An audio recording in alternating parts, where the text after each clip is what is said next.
Hi, this is Paul. Last year, it was about a year ago. What was the date? It was 2 years ago. It was July 13, 2019. Bishop Barron and Jordan Peterson recorded their first conversation. It was a fairly good conversation. I didn't do a full commentary on it, but what struck me listening to their present conversation is there was a fair amount of repetition between them. Part of what has shaped my philosophy around conversations has been some of what you can see in this conversation. Bishop Barron is to a degree familiar with Jordan Peterson, and Peterson is to a degree familiar with some aspects of Roman Catholic theology, and perhaps Jordan has read some of Bishop Barron, but they're not terribly familiar with each other. And part of why I think the conversations from 2 years ago and now are quite similar is because they're not that familiar with each other. At the end of the conversation, Bishop Barron notes that he and some of his friends have been praying for Tammy and Jordan throughout their illness, which is a lovely thing and a good thing. But it's interesting watching this conversation, noticing how much both of them are sort of, it's a getting to know you conversation in a way, because both of them are sort of running through their stock elements. In fact, there's a portion in this conversation where Bishop Barron repeats almost verbatim what he told to Cosmic Skeptic in an Unbelievable podcast not too long ago. So it's a good conversation. It's worth listening to. It's worth commenting on. So let's get started. So why do you think that people have written to you and to me suggesting that we converse? Because you're both high status people that have large followings and your work intersects. Your take on this? It's surprising to me in some sense because it's not really my bailiwick, although obviously I've been putting and that comment sort of surprises me. My nose in there anyways. I think for a number of reasons, people see the work you do as at least opening a door to the religious dimension of life or a deeper dimension of life. I'll tell you a story. I got up in front of the bishops of the United States because I was chairman of our Committee on Evangelization. And I talked about why we're losing a lot of young people. I went through some of the statistics and you can find him telling this story in a number of different times and places too. Reasons why we're losing them. And then I gave various signs of hope. And one of the signs of hope I gave was, I called it the Jordan Peterson phenomenon. And what I meant was this. I told the bishops, here's this gentleman gets up in a pretty non-histrionic way and speaks for several hours in some cases about the Bible. And young people all over the English-speaking world are listening to him in theaters, and they're by their millions on YouTube. And I said, I'm not here to endorse everything that Jordan Peterson is saying, but I think that in itself is a sign of hope. And so that became a source of some conversation among the bishops. But I do think it's a sign of hope.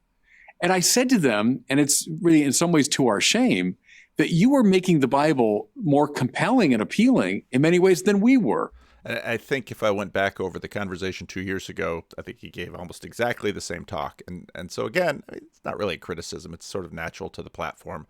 It's natural to what's happening here, but it sort of shows a lack of at least progress in terms of their conversation and their relationship, which is, it would have been nice if there was more, but there isn't. So there it is.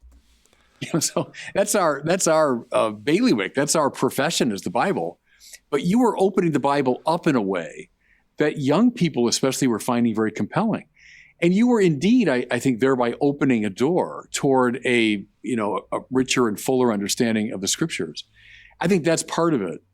But I also think it's the opening to the realm of objective value. So now here we're going to get more interesting because, what do you mean by objective value? And of course, if you use that word objective in a modernistic frame, it has a particular understanding. In other words, let's say maybe a shared communal value. And in fact, Jordan's going to kind of lean into that in a little ways, but not go too far into it. So I think as I read you and listen to you, you talk a lot about the objective realm of value. That's not simply a matter of my subjective whim, that I'll decide what to do. Now, I'm recording this on Tuesday. I am going to release the commentary that I did on the Russell Brand conversation today, Tuesday at noon. I usually don't release two videos in the same day, but the one I released at 6 a.m. was the Clay Leibolt CRC one. The interest in that video will be quite a bit less than interest in Jordan Peterson video, because the Clay Leibolt Reformation scripture reading conversation is sort of directed to the Christian Reformed Church, and that's just a small piece of my audience. But this question here, I've been doing a lot of thinking. It came out in the conversation I did with Jonathan Peugeot and Andrea with the Bangs. The question that we're dealing with is, okay, objective value. How can we ground value? What can we ground value in? And if you go back, Renaissance humanism in many ways attempted to ground value in the text.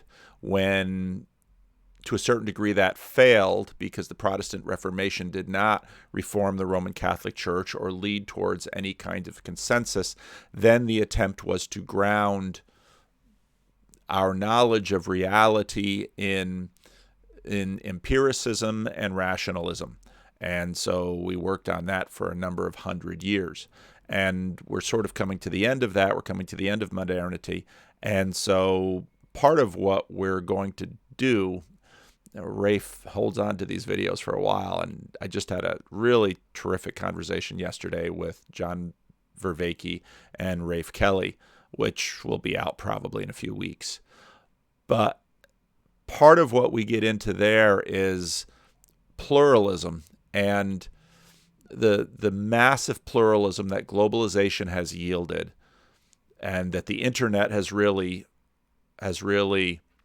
fueled, is this, in some ways, crisis over, they're phrasing it here, an objective value system, which isn't a bad way to say it, but at least a value system that can transcend the inherited value systems of the plurality of the nations, let's say.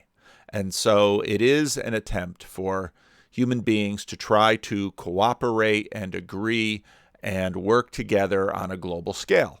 Now, towards the end of that Russell Brand Jordan Peterson conversation, there was an interesting section about, Brand was a little bit was cynical on sort of the state of the world, and Jordan Peterson made the comment, I think rightly so, that no, what we're really trying to do here, even with this conversation, in any conversation, is to try to grow in knowledge and come to agreement so that we can move forward, at least on the good that we know. So this question of objective value, again, if you're really interested in this, and you're interested in Zen and the art of motorcycle maintenance and Persig's work, you can go to Equality, I always think Existence or Experience, Equality Existence with Sevilla King, and take a look at her channel, because she has focused on this for about as long as I focused on my channel. And she's gone through Zen and the art of motorcycle maintenance and Lila, and really opened up my understanding of interpreting this conversation through the lens of value. So now Bishop Barron is a bishop, and that means something. He's not a local priest. He's a bishop, which means he's in charge of things on a little larger level. And for those of you who don't know, Bishop Barron isn't just a very well-spoken Roman Catholic clergy on YouTube that is, quite popular. He's also a serious academic with real philosophical credentials, and so he's a big hitter in this sphere. Not without controversy, of course, because what would be without controversy in the Roman Catholic Church? But so now we're going to start into the section where we're going to talk about objective values, and we're going to talk about morality, and there's a fair amount of repetition again. Jordan Peterson's going to pull out some of the usual things he pulls out. For those of you like me who have watched many hours of Jordan Peterson video, a lot of it will be repetition. To what degree or another, it's repetition to Bishop Barron, I don't know, but I think actually they do get someplace in this conversation, and it is worthwhile sort of walking through and taking apart. Or I make up my values as I go along.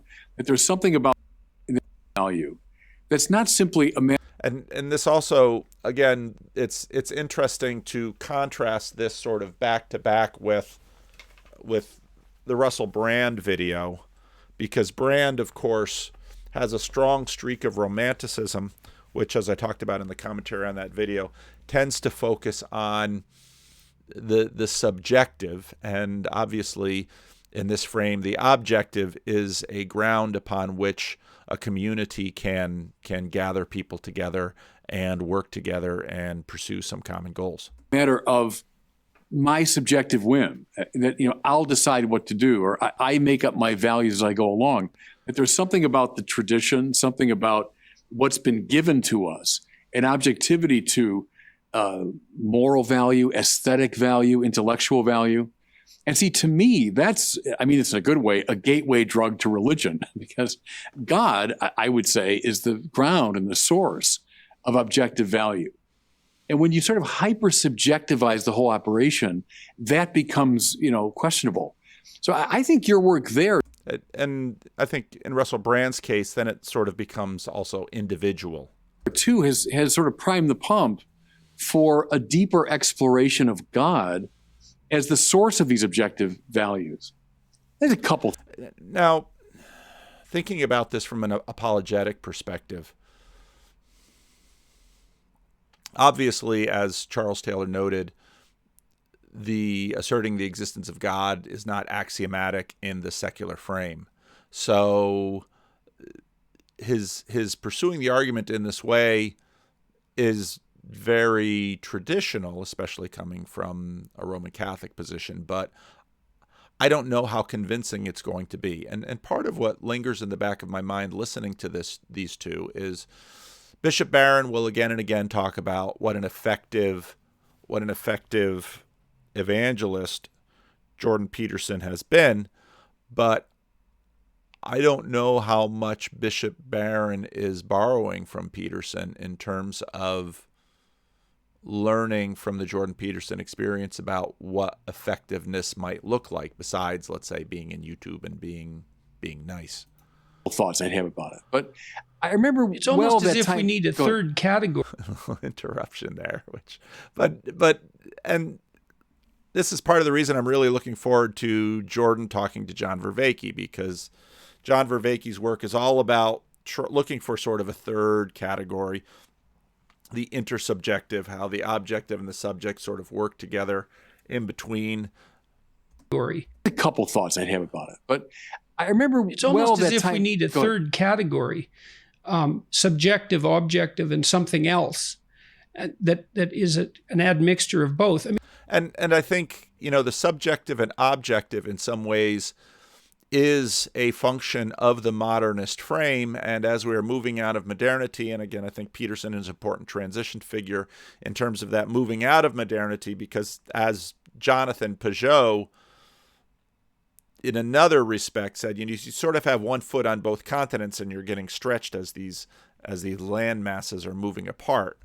There's things, I come across information in the biological sciences particularly that... Now, the biological sciences in this, again, are really important, because so you've got modernity, you have this attempt to see the world through monarchical vision, attempt to see the world as a world of objects, attempt to see the world as a static, objective place, and science attempts to give certainty of knowledge by presuming the world is that way. Of course, postmodernity comes in with a deep amount of cynicism that says, calls BS on your monarchical vision, and says you can't really see the world that way because you are a person seeing the world, and so you're just fooled or pretending or lying or all three, because again we have these two-level theories like Daniel Bonavec in that one series on 20th century thinkers talks about. We have all these two-level theories that say, well, either you know you're a racist or you don't know you're a racist and you're a racist anyway. Postmodernity sort of plays that trick on everything. And so Peterson, knowing that now, says, okay, well, at the same time, we all need to know how to act.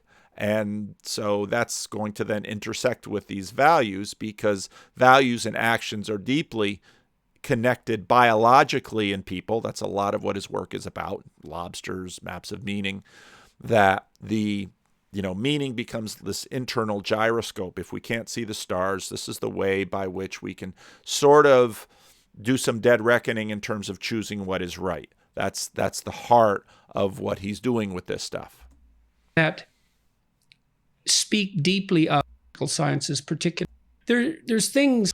Plus, the biological sciences are also an attempt to get around cultural pluralism, because postmodernity will say, well, all of these cultural values are formed by, depends how cynical you want to be, formed by the past winners of these cultural values, and they get into the cultures, and that's where all this sin comes from. And so what you really have to do is get rid of all of that self-serving biases, and then you'll have a world free of bias and depression and all of these things. But of course, if you sit down and think about postmodernity long enough, you would say, well, please tell me what pure person can actually sort of fulfill the modernist vision and see the world as it is and be an impartial broker between all of these pluralistic systems. And so one way that I think Jordan Peterson has been successful is he, just as empiricism and rationality tried to get underneath the turn to the texts in the Reformational period, Jordan and evolutionary biologists tried to get beneath cultural pluralism, to go down to the biological layer to try to find a grounding for how we should act. And that's really the source of what he's about to go into right now, which is all the stuff he usually talks about at this point in the conversation. I come across information in the biological sciences particularly that speak deeply of an intrinsic morality.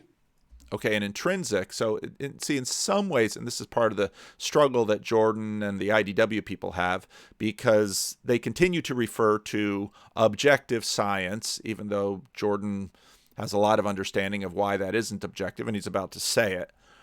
But they continue to try to look to science, because to try to get beneath cultural pluralism, and what would be a layer beneath cultural pluralism, it would be the biological. And if we can find sort of the evolutionary, and this is why he's going to ask Bishop Barron about the Roman Catholic Church and evolution, if you can get down to the evolutionary level, then at least to one degree you can have a degree of at least enough certainty so that perhaps on the basis of science and evolutionary biology, you can find consensus around the world in terms of what we should do, and you can scale up from that level. And you see this, you can look at the work of Frans de Waal, for example, who's a Dutch primatologist, and he's been studying the social interactions of chimpanzees. And chimpanzees share a tremendous genetic overlap with human beings. And see how he's laying the groundwork for something that's going to outflank cultural pluralism. From an evolutionary perspective, we diverged from our common ancestor with chimpanzees something like 7 million years ago. Our cultures also share, or our biology also shares properties with that of bonobos. But I'm going to... Is it bonobos or bonobos? I don't know. Someone should tell me. I'm going to talk about the chimps for now. De Waal has been interested in what makes a chimp leader. So chimps organize their societies essentially in patriarchal fashion. So, okay, now we're getting into how we should act and how leaders should act, because a big part of the, well, at least the crisis in American politics is what kind of leader do we need? Do we need a leader like Joe Biden or like Donald Trump? The top chimp is male. That doesn't mean there aren't high status females. There are, but the fundamental power structure appears, let's say, patriarchal. And it's, in the popular eye, it's easy to assume that the top chimp is the most physically intimidating. But that's actually not the case. What De Waal has shown is that alpha chimps who maintain stable sovereignty, let's say, are more engaged in reciprocal interactions than all the other chimps in the troop. Now, again, he's told the story a lot over Maps of Meaning, biblical series, but it's also interesting that he continues to refine it and sharpen it, especially to this conversation. So they're very generous and reciprocal. They play fair. Now, you can get the odd situation where a chimp troop will be ruled by a tyrant, but the structure becomes unstable, and the tyrant chimp tends to be overthrown by coalitions of other male chimps torn to pieces. And so then if you think, well, maybe there's a pattern that constitutes, this is the crucial issue as far as I'm concerned, is there a pattern of behavior that typifies stable sovereignty? Okay, now again, he's talking biologically. He's trying to get underneath cultural pluralism and say at the biological level, is there a stable pattern that actually comes up through animal inheritance all the way to human beings? And I think that's in some sense the fundamental religious question. Is there a pattern of behavior? And, just with that little move right there, he's now implying, well, religion comes up too. And so religion, instead of just being an element within cultural pluralism that causes division, maybe in fact there is something basically religious about human beings that you're not actually going to get around.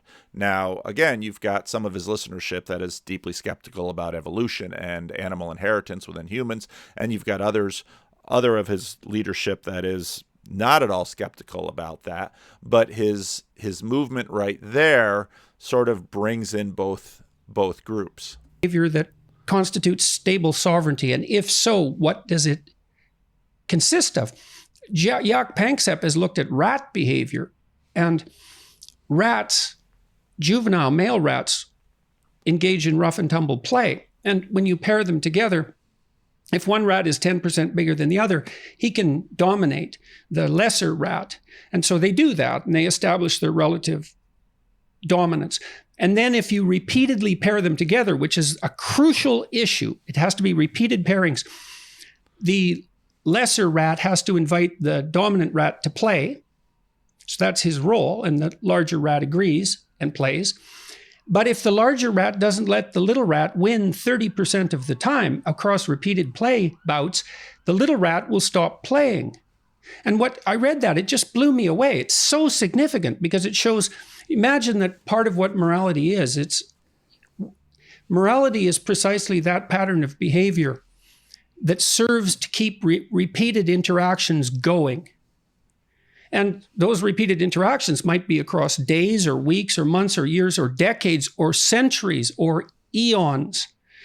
A tremendously long time span. And so what you get is the emergence of a pattern of behavior that's stable for the individual and stable for society. And that, as that's instantiated more and more deeply, it becomes something we can observe and something that we adapt to and something that then becomes part of our central nature. See, now, again, we're trying to get underneath cultural pluralism, underneath religious pluralism, and try to have something that goes through all the way up to us through animal inheritance. Now, part of what's interesting in this is, okay, what are the two agendas that these two are bringing to the conversation? What does Bishop Barron want out of the conversation? Well, maybe for Jordan Peterson to, I don't know if Jordan Peterson's been baptized as an infant in the United Church of Canada. I'd be really curious to know if that's the case or not. But, to have Jordan Peterson join the Roman Catholic Church, that would be his goal. And it's an absolutely legitimate goal. I suppose if I were talking to Jordan Peterson, my goal would be for him to be baptized into the Christian Reformed Church, and if not the Christian Reformed Church, at least another Christian church. If he's not been baptized, or at least join as a member. That's sort of part of the trade. Now, of course, Bishop Barron isn't reaching for that. He's just trying to move the ball towards the goalposts here. And obviously, in a conversation like this, both are speaking not just to each other, but to their broader audiences. But what is Jordan Peterson's interest here? Probably to some degree or another to try to introduce, because he doesn't have a lot of certainty that Bishop Barron has necessarily heard this before, but to try to introduce some of his thinking and to influence Bishop Barron to try to probably incorporate some of these ideas into Bishop Barron's theological mapping of the world that could, in fact, be fruitful for Bishop Barron and maybe for the Roman Catholic Church. I mean, this is a good faith argument. I think both are sharing information that they believe the other will find beneficial and will be beneficial for their causes, even if their causes are not completely identical. So just that thought in terms of, and I think about that as I watch a conversation like this. What do each of these men want out of this conversation? What's their goal? Again, the goal might not be explicit in their mind, but it might be somewhere else in their consciousness Congress that this is why I want to talk to Bishop Barron. And for me, that's the way that's the bridge between biology and religion right there. And that's it. Okay. So again, why? They're going to do a lot of talking in this conversation, as they did a lot of talking in the July 2019 conversation about, why Jordan Peterson has been so effective in terms of motivating people to have renewed interest in the Bible and renewed interest in religion. I think part of Jordan's effort to get beneath cultural religious pluralism at least a universal, common human nature that extends up into religion. This isn't totally different from what Jonathan Haidt does in his work, in his moral taste buds theory. But this is compelling because I think part of the deep, can't decide if I'm hot or cold here, part of the deep skepticism and unbelief that they're going to talk about a little later comes from the idea that certain sources of knowledge, such as scientific knowledge, are more reliable than religious knowledge, because there is, I think, the assumption of many that religious knowledge is sort of like hothouse tomatoes, and that it sort of works within its own little realm, maybe within the church, maybe within this little bubble of religious people, but out there in the bigger world where we don't have these religious frames hemming us in. I think this is a vestige and a haunting of modernity, because we have this bias towards imagining we're seeing the world as it is. That larger frame is necessary if you're going to have any credibility, that sort of information, that sort of knowledge is preferential, because in our highly cosmopolitan urban areas, you're going to talk to people of enormously diverse backgrounds. And if you can have something that is at least biological underneath, then you have a greater hope of certainty and you have a higher form of human knowledge. And because it looks like there's an evolved ethic that even goes beyond human beings.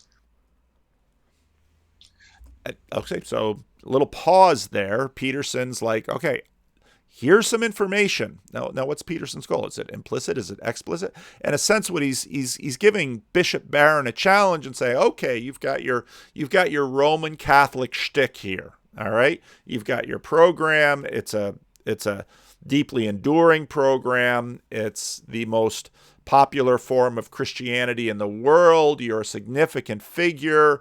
Here is what I see as, in some ways, not necessarily a challenge, but a piece of information that needs to be integrated into your system. Why else would Jordan be telling Bishop Barron this? And then the question is, and, Rick and I are always playing with networking here, because, and then we look at those little lights on the back of a network cable. Are these things talking? And so Jordan is looking and he's going to listen, and Bishop Barron's now is going to respond to this. And part of him is going to respond to us saying, I'm a good faith partner. I've heard what you said. I'm going to try to at least interact with what you've said and accommodate it. But at the same time, I'm not going to give up the shop here. I'm not going to sell the farm. There are elements of this that might be challenging to us because, of course, each religious tradition, one way or another, wouldn't be a religious tradition unless they said we actually have a compelling, dominating, credible offer to make to the world with respect to what is truth and what is religion and how does this all work. Yeah, no, I wouldn't deny for a second there's a biological ground for a lot of this business. But I'm with Lonergan, the great Canadian philosopher. I don't know who that is. I'm going to have to look that up. That the condition for the possibility of real objectivity is a properly constituted subjectivity. So I like your opening comment about something that bridges the two. we don't just live in the subjective and objective as though they're discrete, but it's a properly constituted subjectivity, which means one free of various prejudices, one free of various fears, one free of games of self-denial.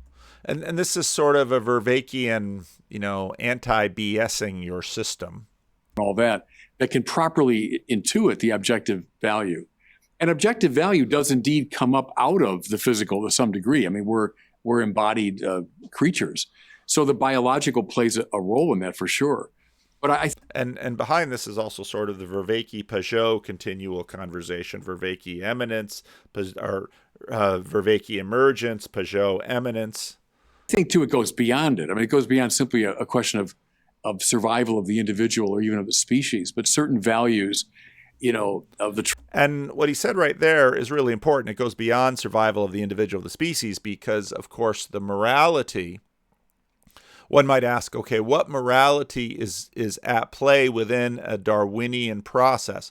The morality at play is sort of to pick on Brett Weinstein a little bit, is sort of a world-dominating thing that the thing that rat morality is trying to ensure are more rats. The thing that chimp reality is trying to ensure are more chimps. Now, arguably, rats have been a far more successful species than chimps, interestingly enough. And human beings have been a far more interesting species than chimps. And one could argue more successful even than rats, the most successful biological creature on the planet. So Bishop Barron, just tiny little pushback there and say, okay, survival, but mere survival alone doesn't satisfy us. And they're going to get into that quite a bit later. Peterson's, of course, going to bring up Dostoevsky. Truth and beauty and the good, certain values, of the truth and beauty and the good. In other words, human beings want a lot more than just survival.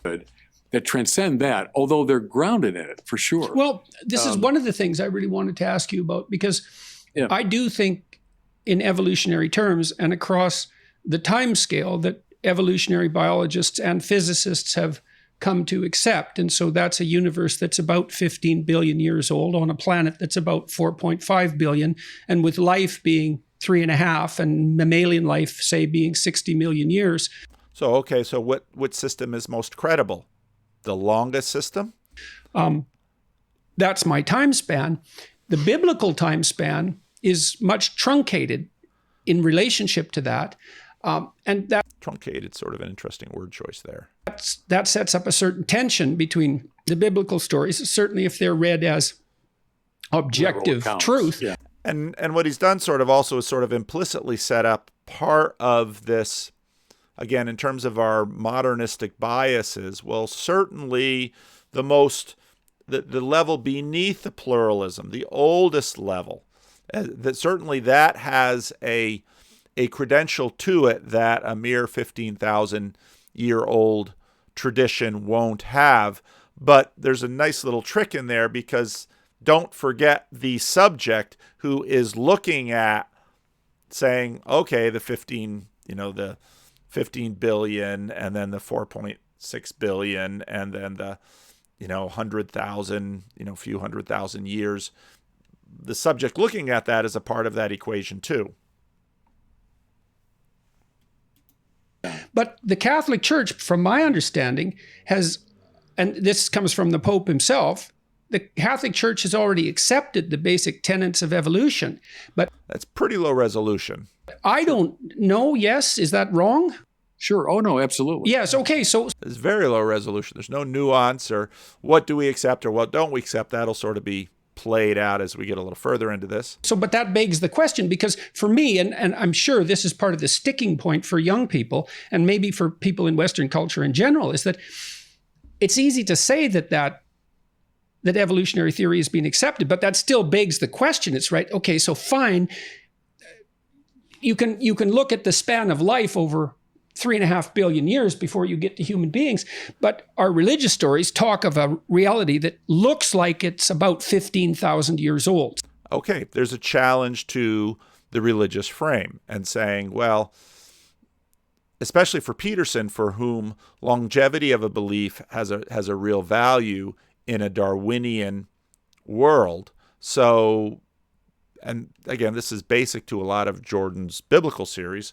Well, the better ideas will be the ones that have been determinative over billions and millions of years, 15,000 years, you sort of have a problem, don't you?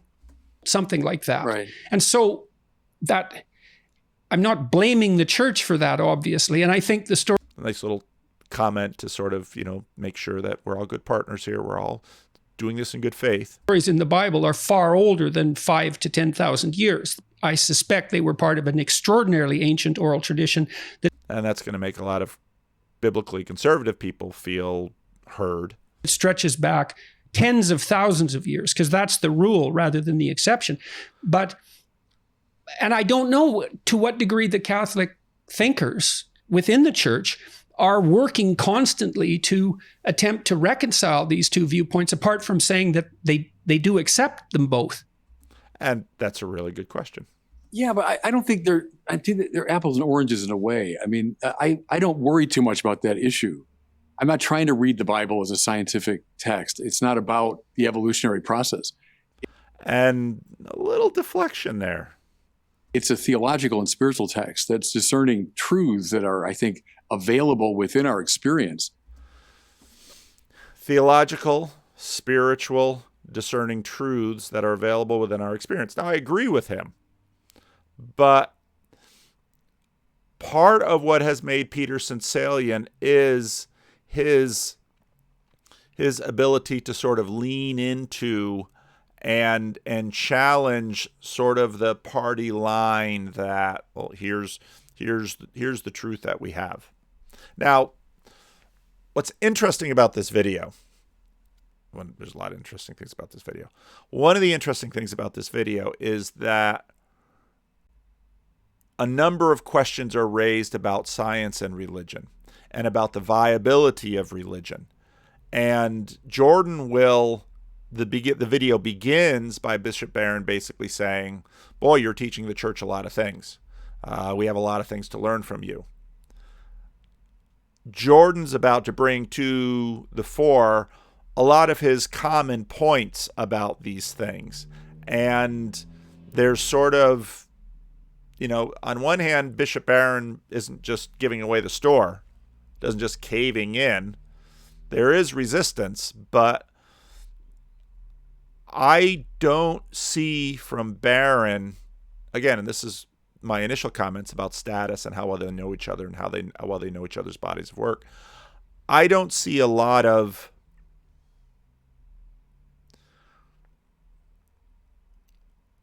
reason to believe that Barron is listening to Peterson close enough to be able to actually integrate some of the elements that Peterson is bringing and that Peterson has reliably brought to the conversation. Because, of course, and again, this is a good faith conversation. I think both people were quite satisfied with the conversation. But where does this conversation go? How much new stuff does Jordan Peterson walk away from this conversation with? How much new stuff does Bishop Barron walk away from this conversation with? Now, it's always really hard to know because actually in the process of a conversation, our other consciousness Congress persons are taking in things that the conscious partner is busy managing the mouth and managing the next point and doing all of that. And so there is an impact back there. But again, there's a lot of little moments like this of, okay, well, let's see how well we two can dance. And it's not a conflict between them, but they're still pretty awkward dance partners. But they're discrete moments there. I mean, the scientist who talks about evolution, fine, I've listened to him or her. The Bible's not concerned so much with that. But it's giving us a theological interpretation of history and indeed of the cosmos, but not in scientific terms. So it has. And again, I mean, I would make that exact same point that he made there in terms of the interest of the Bible. Peterson's question was, to what degree is the Roman Catholic Church wrestling with this? And I would have to say many Roman Catholics are, of course, wrestling with it, and many people are wrestling with it. But in terms of an agentic being, a hyper object, let's say in Vervaeke's terms, that the Roman Catholic Church is, how well is this integrating up into and out through this massive, massive ancient organism? It has implications for our understanding of the cosmos, for sure, and of nature, of human nature, but it's not done in a scientific manner. So it just predates, as you say. I mean, any of what we'd associate now with the scientific method, the last biblical text is around the year 100 AD, and so it long predates that preoccupation. So to me, it's like kind of an apples and oranges issue. And I think that a lot of that religion science stuff, in that sense, is an early 20th century preoccupation that we should just get beyond. Now, again, I agree with Barron on that, but Peterson's going to push back, and I think rightly so here. Right, but I think that may be the case, but I don't think people have gone beyond it. And No, many haven't, yeah. I also think that, and this pertains to something we also talked about discussing, which was the continual drain from the church, the Catholic Church. Which was a continual preoccupation of their first conversation 2 years ago. Perhaps in particular, but perhaps not in the West, of young people. And I think part of that is their inability to make intellectual sense of everything that they're faced with, a religious tradition and a scientific tradition. I think Peterson is dead on right here. Especially on the biological front, but not only that, they don't know where to place these things in their view of the world. I think that's partly why my lectures, because you'd asked about that, had become popular, because I am trying to do that. And no, I'll say this. You look at the surveys, there's a lot of surveys now that ask young people precisely that question: how come you left? And people speculate, it must be because of the scandals, or because they had a bad experience in church or something. Number one reason across many years in all the surveys is, I don't believe the teachings. And then to specify that, religion and science seem to be at odds with each other. So for young people, the scientific way of knowing is the way of knowing. Okay. Now, I think everybody's right here. But I wish they would push it a little further, because what Peterson notes and what now Bishop Barron concedes is that there's a plausibility issue, and that plausibility issue is in terms of the mapping. Now, the point Bishop Barron is about to make is an excellent point, and it's one I would make too. But Bishop Barron's sort of deflection on this question initially is what people watch, and it's exactly not what Peterson has done. Peterson's, as I've mentioned when I was doing the commentary on the biblical series, I talked about concordism. Concordism, I think, is a vital element of a person putting together a mental mapping of a plausibility structure. Because what they're trying to do is map the things in the text with the things in their world. Now, Bishop Barron, a few minutes ago, made the comment, there's theological and spiritual truth that people can relate to. That's true. So that's a mapping. Mapping and concordism are sort of the same thing. So they can say, okay, I see this in the Bible, I see this in my world. And once I see this in the Bible and I see this in my world, now I know how to act, because I can look at processes, or in Canada, processes that happen in the Bible, and I can, at least with a degree of confidence, attempt to transfer that knowledge and teach me how to act in this world. All right, so that's where mapping comes in. That's where morality comes in. That's where a degree of concordism comes in. Now, quite popular, okay, back to some church history stuff.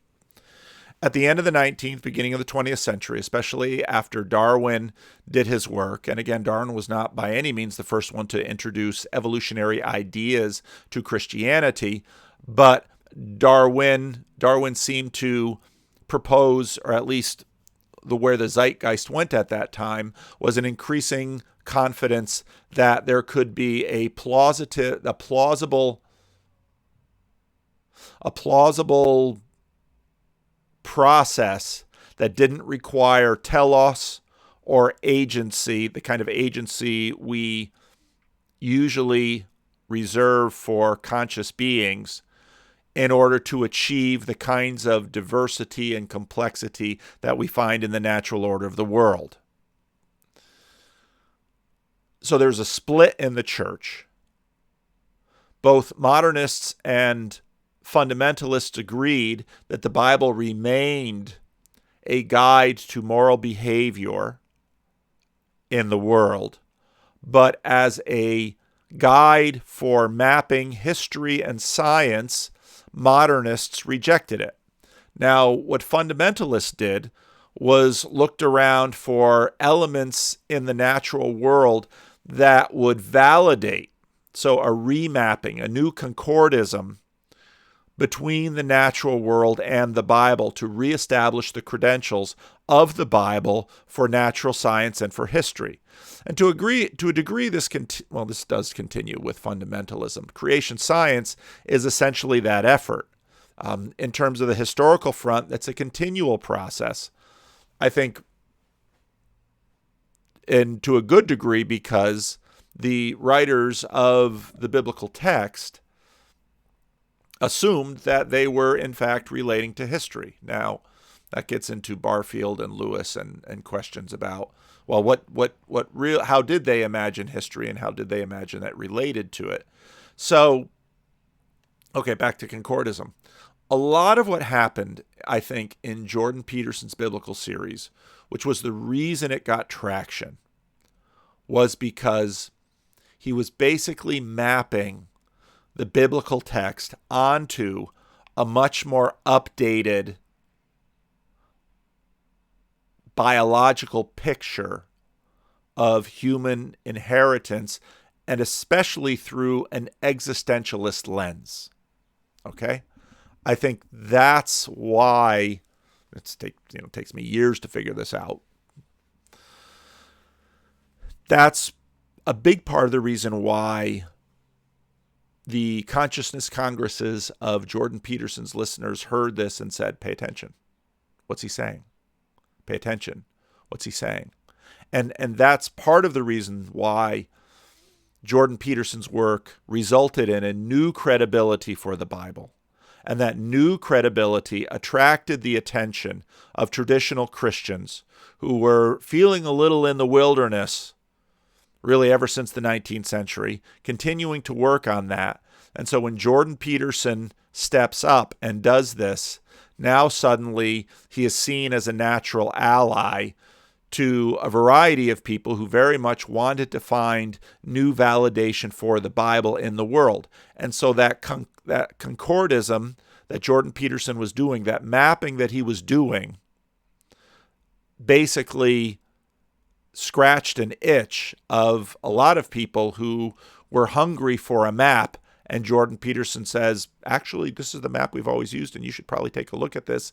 And then Jordan Peterson sort of succeeded where the seeker movement succeeded back in the 80s and 90s, because what the seeker movement did in church history was the seeker movement, if you look at seeker sermons, when I talk about the seeker movement, I'm talking about Protestant churches, but Catholics picked up on this a little bit too. Protestant churches in the wake of guys like Bill Hybels and Rick Warren, the church growth movement, Donald McGavran, they basically said people need credibility, people need validation for the Bible. And so what seeker preachers did was forefronted wisdom. And they said, usually some fairly conservative values, usually sort of updated around the edges to sort of satisfy more contemporary sensitivities. But they basically said, here is wisdom. Be faithful to your wife, be more conservative with your money, raise your children with traditional values. This will work out better for you. And generally speaking, it does, because they heard that message in the church. The church and the Bible received a certain amount of validation and vindication, and And the programs that these churches were offering also helped. There's Celebrate Recovery, how to get off drugs and alcohol and porn. There's all of this stuff. And that was the most successful.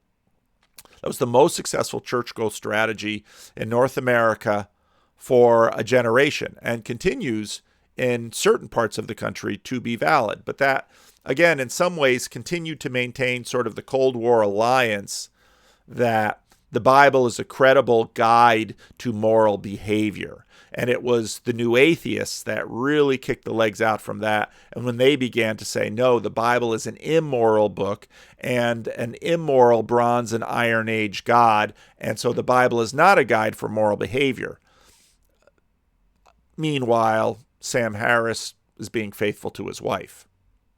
And so then the weakness and thinness of that pretty much got exposed by Jordan Peterson. So it's sort of scientism, at least implicitly, that religion and science seem to be at odds with each other. So for young people, the scientific way of knowing is the way of knowing. So it's sort of scientism, at least implicitly, holds sway in the minds of a lot of young people. And I think that's valid, but I think it doesn't fully address the plausibility questions, because the scientific mapping has so governed plausibility in this culture. So it's a fair point, but I don't think it's a sufficient point. So once you make that move, knowledge equals the scientific manner of knowing. Well, then the Bible is non-scientific, therefore it's, old superstition, Bronze Age mythology, etc. And see, what you were doing, Jordan, I think, you were doing what a lot of the church fathers did with the scriptures, because the church fathers are very interesting. People like Origen and Augustine and Chrysostom and those people. They knew fully well in the 3rd and 4th century that the Bible should not simply be read in a sort of, a straightforwardly literalistic way. Augustine knew that very clearly. Origen knew that clearly. I think this is an excellent point, and I think he's right. What he doesn't lean into far enough is that what the church fathers did was establish in some ways a concordism between, in a much slower moving culture, the heights of, again, I talked about Justin Martyr a little bit in one of the conversations I had yesterday. I had a few of them. What the church fathers did was in some ways map Christianity onto the larger cultural map and demonstrate the plausibility and the viability, of course, not without detractors and competitors.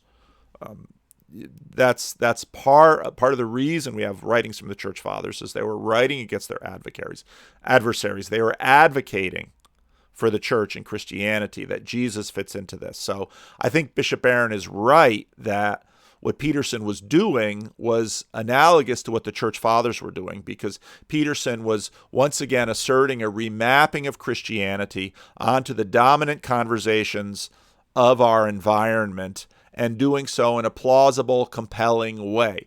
I think that's true.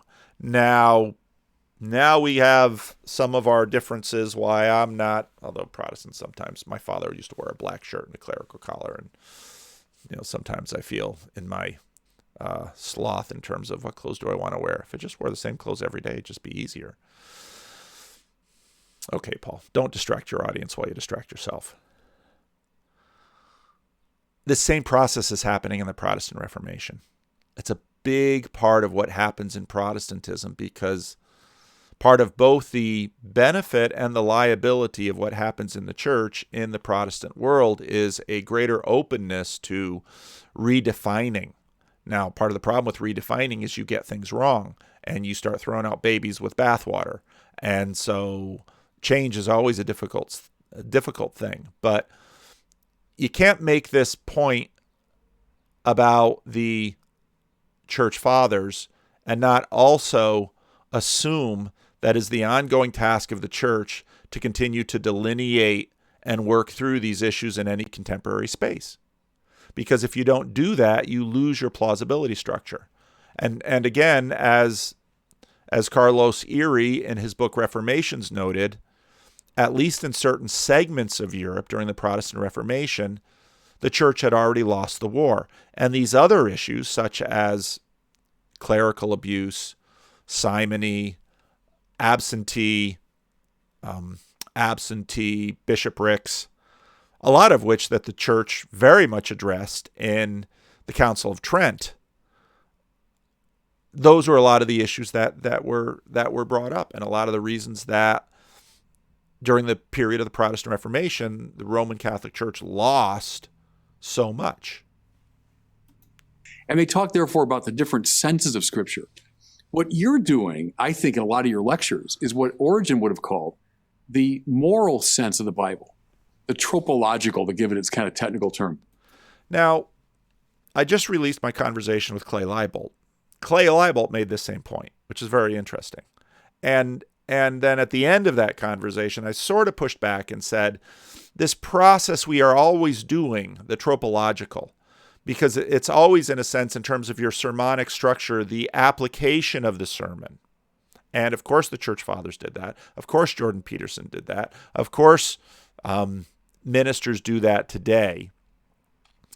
But the tropological we always have with us. And it's a function of the mapping of the ancient received material with the present culture of the day and fitting it together in a compelling, plausible picture, a plausible map that people can not only say, do what you say, do this, don't do this, but once their map is put together, they can then use that map to make decisions with the variety of things that come into their life.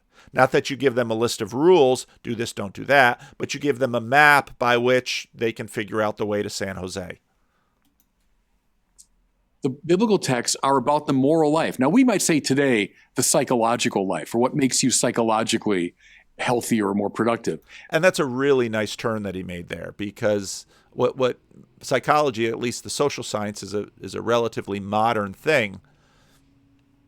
And so he sort of backfills psychology into Augustine and the Church Fathers, which is exactly appropriate. Some people make the argument that Augustine is the first is actually the developer of psychology, but we got Socrates and Aristotle and Plato. But yeah, it's a good point. It's a good turn. They would have said the moral sense. They knew all about that, and so the texts begin to open up in these marvelous ways. So, Noah and the ark, Jacob and wrestling with the angel and the ladder going up to heaven, et cetera, et cetera. If you start fussing about, the literal truth of these stories, you're going to miss these really deep spiritual insights, which the church. And so he's making a really valid point against sort of the modernist fundamentalist fight that was a distraction. Fathers knew very well, and I think you were in your own way tapping into that. And the fact that young people were responding to it, I think is very encouraging. That's why I told the bishops it's a positive sign that you were getting the audiences you were getting around this. Well, the problem with the scientific viewpoint, technically speaking, is that it's amoral.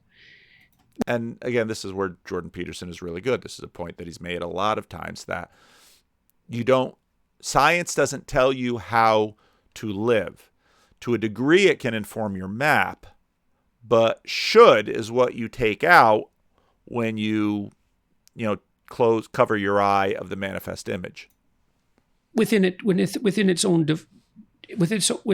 confines, by definition, it strives not to address issues of value. Now, it can't help it because scientists have to investigate some things and not others, so value enters into it. But by its own nature, science can't answer and tries not to answer questions of value. Now, it gets more complicated when you look at work like the primatology I discussed earlier, the origin of morality in animals and game playing, say, among rats. That starts to move into the domain of morality to some degree. But the problem with science is that it strips out all subjective meaning. It's designed to do that. And that leaves everyone at a loss about what to do with the world of value. And I do believe that stories in particular address the world of value. That's their function. And the world of value is the world that we act in.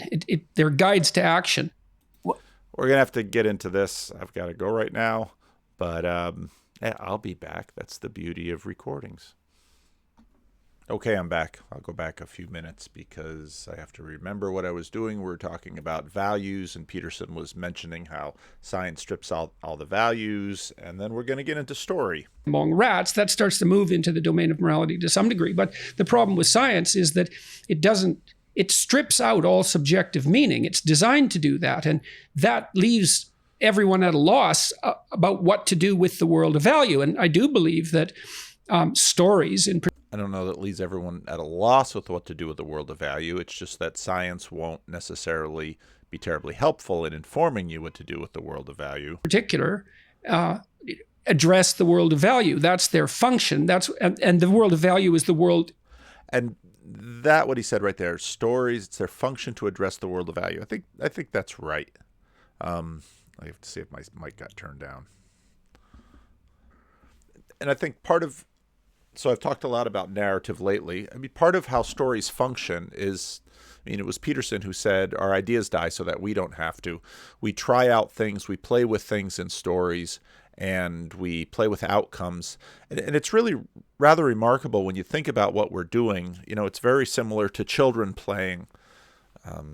My wife sometimes posts pictures of when my kids were small, and that brings up memories of their playing, and they have little stuffed animals out and little figures and little cars, and they just go through and they play store and they play these little stories, and what are they doing? They're just sort of going through how the world works, and as they're going through these stories, they're always checking.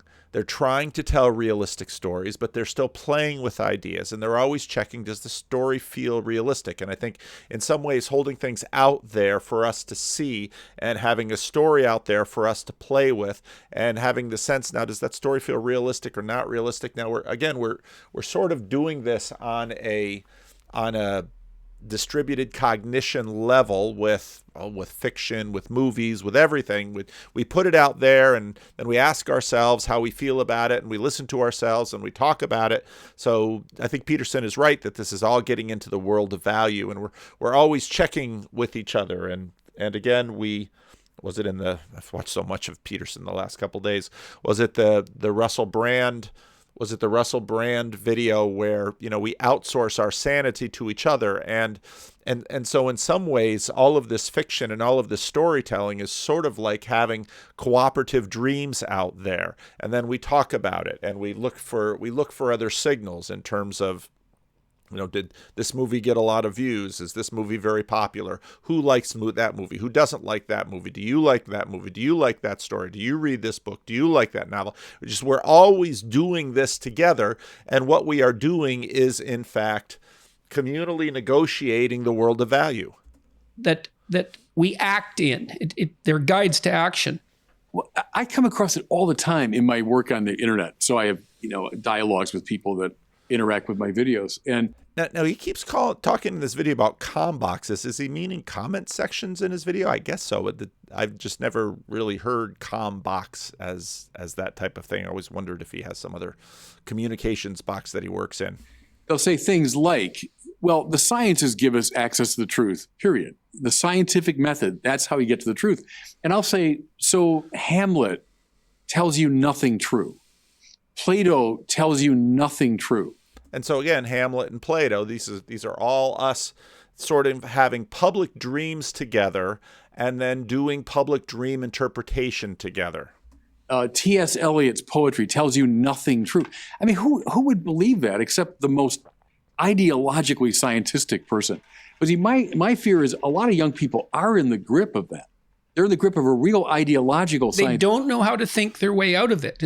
Well, what's interesting is that on one hand, it's a category problem because they certainly participate in the stories. They certainly watch Netflix. They certainly watch YouTube. And I think Peterson's right here where he says they don't know how to think their way out of it. They're doing it, but they don't understand what they're doing. And so they just abandon the attempt, but it leaves them nowhere. What you were doing, though, is you're showing a way out. And there is a way out. And it's by an introduction into the great masters of these texts to show you how they function. That's what a good preacher ought to be doing, So let me throw in. I wish he had continued on that because part of the problem that preaching has had, and I'll turn my criticism to my own side is we have sort of, and this is a bigger problem of 19th century and 20th century biblical studies. Jonathan Peugeot had a rather harsh tweet about biblical scholars, not unfounded. I don't know if I'd be quite so harsh, but the preacher, I think, needs to take, and the preacher has to study the text with all of the tools available.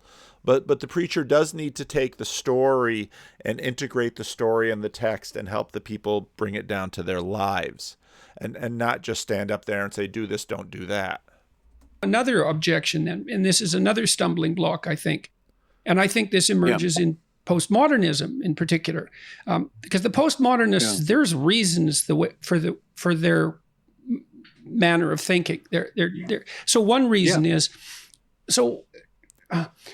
artificial intelligence researchers discovered in the early 1960s that perceiving the landscape was much more difficult than anybody had ever suspected. Originally, it was sort of felt that objects were just there in some simple way, and the complicated computational problem would be how to move among the obvious objects. But it turned out that it's really, really difficult to perceive the environment. There's an infinite or near infinite number of ways that you can perceive even a finite set of objects. So, and that means there's a multitude of potential interpretations for every set of events.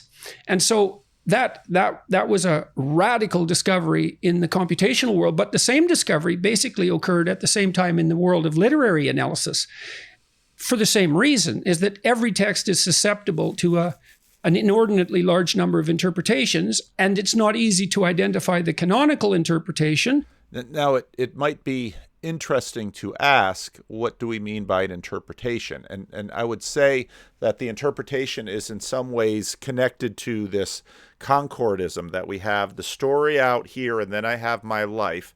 You know, I dealt with this a little bit with the Clay Leibolt conversation, because at the end of the conversation, I made the point that the interpretation that is happening, even in the most biblicistic churches, is still that sort of communal conversation that he was talking about before.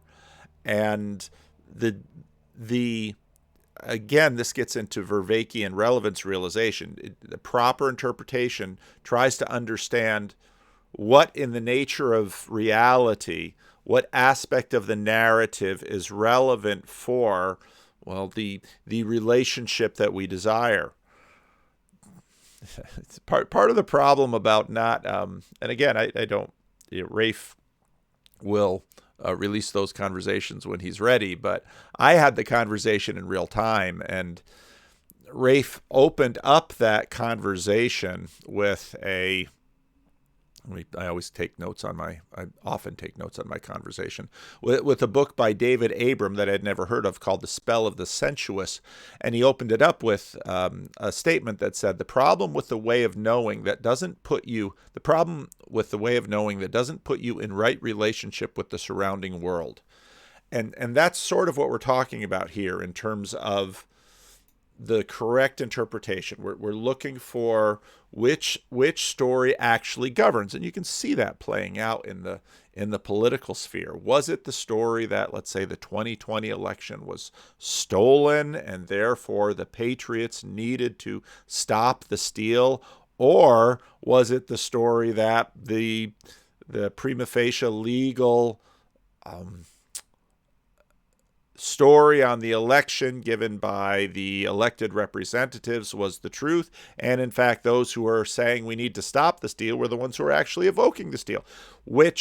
And again, we're not talking about a text that was written thousands of years ago, of which we only have limited numbers of copies, and we have a great number of questions about the historical context around that. We're talking about things that happened just a few months ago that were has just a near limitless amount of data around them.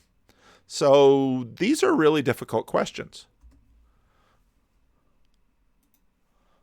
And maybe the canonical, and it's not, text is susceptible to an inordinately large number of interpretations, and it's not easy to identify the canonical interpretation. Now, I have to.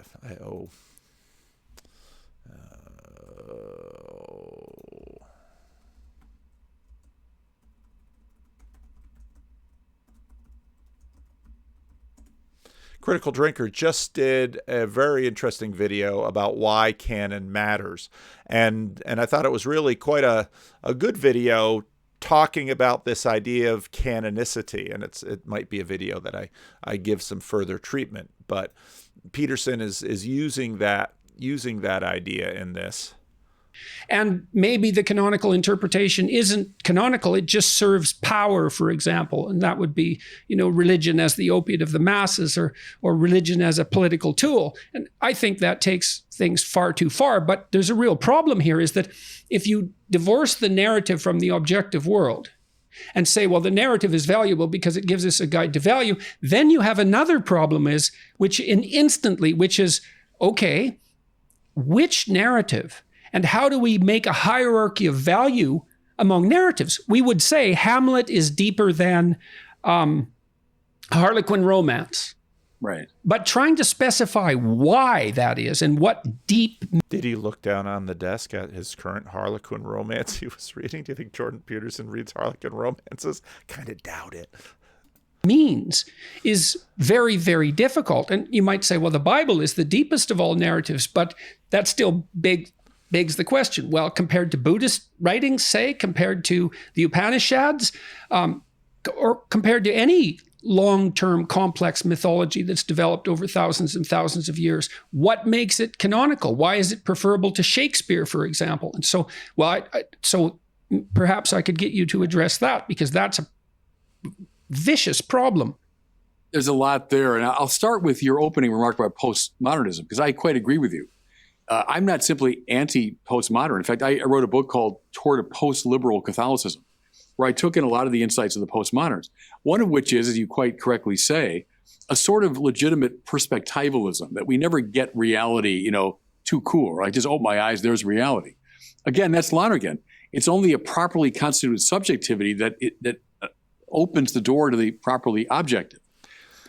I think I know what he's saying there, but I'm not really sure. I don't know who Lonergan is, and think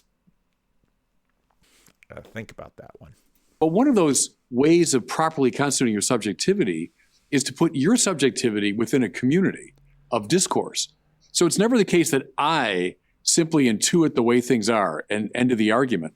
No, it's as Lonergan says, it's not the cogito. That was the trouble with the Enlightenment. It's the cogitamos. It's always we think. And that means I have my perspective. I bounce it off your perspective. You bounce it off somebody else's. We have a disciplined and structured conversation. And in that process, all the different aspects of the real begin to emerge. Or like my intellectual hero, John Henry Newman, said the contents of a real idea is equivalent to the sum total of its possible aspects. Which are nearly limitless. Now, this is one of the most interesting parts of the video for me, because part of the long-standing fight between Roman Catholic and Protestant is the degree to which the church magisterium determines the interpretation of biblical texts. Now, I want to be as equally critical, or at least critical, to both Protestants and Catholics on there, because in a sense, Protestants like to say the church does not stand above Scripture. But in practice, Protestants don't simply leave Scripture. They don't simply leave people out there. Now, in terms of, well, you just interpret Scripture any way you want. Confessionality is the means by which groups lay their cards on the table and say, these are how we're reading Scripture. And churches, different Protestant denominations, tend to create traditions around that. Now, a big piece of this is, of course, the Protestant Reformation, where Luther sort of breaks it open with a perspective that, well, it's the Scripture and the conscience and rationality of the reader. And, at least Thomas Mann, Fatal Discord, sort of presupposes that Luther perhaps thought, then, everything we would all agree, which of course people did not. But what Bishop Barron articulates here, to me, sounds almost Protestant. Now, again, I've got all of these books behind me. When I'm working on a sermon, I, in fact, consult biblical scholars and consult the history of interpretation and consult church fathers and, consult a lot of, in other words, I, in the quiet of my office, have a conversation with a lot of dead people via books in order to get an understanding, okay, what does this passage mean? What does this say? How can I communicate it to the people? What's the relevance realization by which I do this? But what Bishop Barron doesn't say here is the church decides what it means. He does say that, but the church as community through this discussion decides what it means. And it sort of sounds like we come into this community and we converse with the church to decide what it means, and not rather than, the church distills this down and then this is what it means. Now, again, Protestants do that too, but they don't always admit that they do it. But I found this particular passage to be very interesting, especially because so the church has sort of this communal conversation about the text and meaning and value and how we should live. Peterson has sort of this Darwinian approach to assessing value. It's sort of the Lindy effect. How long will it go? And the oldest things, and we can sort of find the truest things and the deepest things. So I found this section to be one of the most interesting portions of the conversation. It's about 1870, he says that, which is really an total of its possible aspects. That's about 1870, he says that, which is really an extraordinary thing because he anticipates in many ways the phenomenologists. When they talk about walking around an object and to intuit its essence thereby. And the walking around is not just I walk around, but you're walking around and someone else is walking around. And we're all exchanging our points of view. And again, I'd bring this into line with Catholicism, which has always stressed the communitarian element. This is a big fight in the tradition of it. Is it the Pope? Is it the conciliar movement? This is an ongoing tension within Catholic tradition. Does, God through the Pope, or is it the community of the saints that does this? So, okay, good bishop. I don't know. That we know precisely in the community of the church. Now, linked to the Bible is never like, just open it up. You're a single subjective And this is sometimes a slam on Protestants, and sometimes it's exactly appropriate because I see it happening all the time. And sometimes I'm guilty of it. Viewer, now you take in its meaning. Well, no, we've always said the Bible is read within the church in this long interpretive tradition where I'm bouncing it off of Augustine's perspective, who got it from Origen, who now throws it to Thomas Aquinas, who now brings it to Newman, and then through preachers and teachers, through the saints. So you've got the technical, intellectual interpretation of the Bible. Then you have the saints, who in many ways, they embody the Bible. I love that line. That's a great line. So I'm going to read a lot of the biblical stories in light of Francis of Assisi, in light of Teresa of Calcutta, et cetera. So I like that side, if you want, of the postmodern, which is much more attuned to the communal way in which we come to know things. The big question you raise at the end, we could spend some time with that.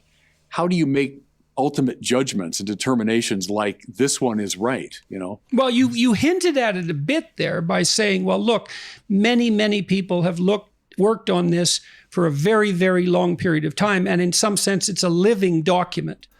Now, see, right, he sort of took the horizontal communal, or communal through time, of course. We're conversing with dead people through the books. And now Jordan Peterson's going to kind of reshape it into his Darwinian truth. Yeah, right? Because it does have to be, the Bible just doesn't exist as a book on a shelf. It's a pattern of meaning within a context, and the context has to be taken into account. So you say, well, there's a powerful context for its interpretation. It's also a fundamental text in that the Bible is implicit in all sorts of other great texts, like Shakespeare, or anything that's a product of Judeo-Christian culture. that's a deep product is deeply affected by the Bible. So it's there implicitly, whether you like it or not. And so it has to be taken seriously, I would say, even if you don't believe it. But then to the degree that you believe the central axioms of Western culture, you have to wonder how much of what's biblical you do end up believing because of its implicitness. Well, yeah, I mean, it's all through the Western culture. Interesting little pause right there. Culture for sure. And the question of belief, in some ways is the most fundamental question in all of theology. Before we get there, but again, back to, I'm watching, thinking about this conversation, because I do a lot of conversations like this. And, partly if they don't know each other real well, what these conversations can tend to be is we've all got these sort of set speeches that we have. And we sort of trigger one or another one of these algorithms as we go, and I think this is part of why the Peterson Peugeot conversation was good, and when it's particularly good when Peterson is talking to people that he's developed a relationship with, because you can, instead of just continuing to trigger the set speeches that you have with each other, you can sort of get digging in and really break away some new things. We call it belief, in some ways is the Western culture for sure. And the question of belief, in some ways is the most fundamental question in all of theology. We call it fundamental theology. How do you articulate the meaning of belief? And, for the best people in our tradition, belief is always on the far side of reason, not the near side of reason. And again, this is right from Cosmic Skeptic. Again, this is another speech that, and again, and that's not a critique. I'm a pastor. I talk for a living. And those of you who have listened to tons of me know I have these, it's like you get to a certain point, it's almost like I press the button on that tape.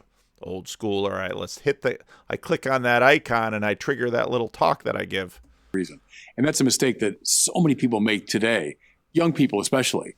Faith or belief. Oh, those young people. They mistake for credulity or superstition something sub-rational. And our best people, of course, have always repudiated that. Authentic faith is on the far side of reason. So reason's done all the work it can and should do. But then there's this moment when the claim is made, Deus dixit, right? That God has spoken. Now, do I believe that or not? I think it's precisely analogous to coming to know a person. This portion here it's tricky because there's a lot here. So I know something about you just from watching you over the years. And again, this is right out of his conversation with Cosmic Skeptic. He's probably given this routine dozens of times. And I can Google you and I can read your books and I can come to some sort of objective knowledge of you. Now in this virtual means I've met you. And so my mind is working, trying to understand where you're coming from. But let's project into the future. If you and I met in person, you and I eventually became friends. And at some point you spoke a truth about yourself that I could never have gotten on my own. I could never have gotten it from any objective source. You revealed something to me, right, of your inner life. And at that point, I've got to make a decision. Well, do I believe that or not? I can't prove it. I can't ratify it. It's congruent with everything I've known. It's really kind of a complex and subtle. It's a good argument. I'm not critiquing the argument. It's very interesting. So that's one test I could give. If you told me something that's just wildly incongruous with everything else I know about you, I'd probably not believe that. But if you tell me something that's congruent with what I know, but goes beyond it, and I have to say at that point, okay, I have to believe that or not. I think faith is like that in a way. So the Bible I can approach in all kinds of different ways. But the claim being made at the heart of the Bible, of biblical revelation, is Deus dixit. God has spoken. God has said something in this text. Do I accept it? And that has to be a decision that's born of something beyond reason, not opposed to it, but beyond it. So that's, I think, where belief in the religious sense comes in. Beyond is interesting because it is. there's a part of relevance realization that's in there, and it's part, congruence is a word that's obviously key to that. It's in keeping with what we know of the person. So I understand that argument, but I have trouble with it, I would say. So we could talk about faith a little bit. Yeah. And this is groping around in the darkness. It seems to me that gratitude is a form of faith. Mm-hmm. It's like a decision in some sense, because you could look at the world and you could say, well, there's plenty of reasons to be grateful and there's plenty of reasons not to be. And so the evidence doesn't necessarily support one interpretation or another, but a decision about whether or not to be grateful is going to affect the way I interpret the world, and also perhaps the way it reveals itself to me, and the way I act in it and the consequences of my action. So I would say it seems to me to take faith to be grateful, and that seems to be a worthwhile faith. It seems to me to take faith to operate always when we don't know what we're doing, and we usually don't know what we're doing. And so part of the reason that you have to have faith is because you're actually ignorant, and it fills in the gaps, right? Because otherwise you'd be stuck with a never-ending regress. You just ask why all the time, and then you could never act, because the why has to end somewhere. And I think virtually by definition, it ends with an act of faith. That might be akin to your idea about faith being beyond reason. It's like, well, look, if I ask you why you're having this conversation with me, you'll give me a reason. And if I ask you why that reason is valid, you'll give me another reason. And if I do that 5 or 6 times, you're going to run out of reasons.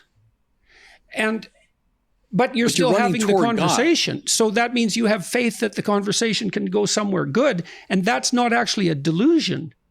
No. And actually, you're moving toward God. And I think that's a classic route in our tradition. And just the way you were doing it. Why are we having this conversation? I can give, these particular reasons, but then ask the why again, ask it a 3rd, a 4th, a 5th time. Finally, I'm going to get to something like, well, because I want to be happy. What ultimately motivates the will is some desire. I don't know why Bishop Barron turns the conversation in the way he does at this point. It's really rather peculiar, because it sort of bogs down for a little while here. And happy is, I don't know if happy is the right word, but I'm seeking satisfaction. I think that's a better word. And I'm seeking, because again, part of what I've been talking about a lot lately has been we desire something that we know not what, and it's more than what we've ever known, but we still are drawn to it. Happiness. Well, no, what's happiness? Well, keep pressing that question. It can't be something simply in this world. We all know that doesn't make us happy in the way that we're seeking. It's something like the summum bonum, right? Something like the ultimate good. I want to be happy in the fullest possible sense all the time, which is why, Teilhard de Chardin said this, that I wouldn't get out of bed in the morning unless I believed in God.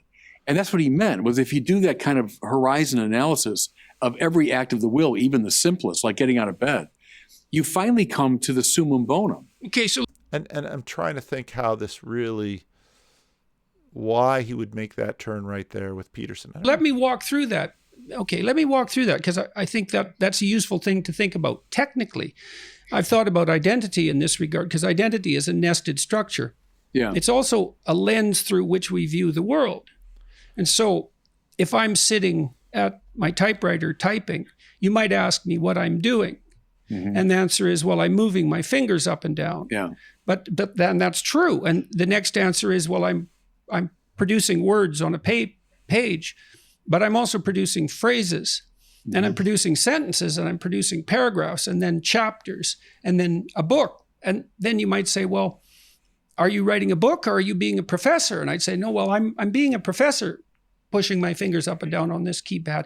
And then you might say, well, what's professor nested in? And the answer to that would be something like, well, good citizen.